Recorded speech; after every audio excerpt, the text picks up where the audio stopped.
Azərbaycanda 2026-cı ilin istehsalat təqviminə əsasən mayda 2 tarixi gün və 1 bayrama görə qeyri-iş günləri olacaq.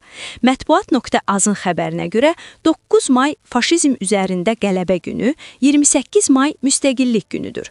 Həmçinin Azərbaycanda rəsmi olaraq Qurban Bayramı 27-28 may tarixlərində olacaq. Belə ki, 9 may faşizm üzərində qələbə günü həftənin şənbə gününə təsadüf etdiyindən 11 may tarixi də qeyri-iş günü olacaq.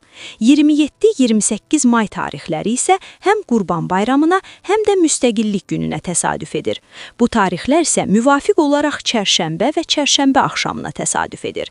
Bayramlar üst-üstə düşdüyündən 29 may tarixində də qeyri-iş günü proqnozlaşdırılır. Ümumilikdə bayramlara görə mayda 9, 11, 27, 28, 29 qeyri-iş günləridir. Şənbə və bazar da daxil olmaqla 14 gün iş olmayacaq.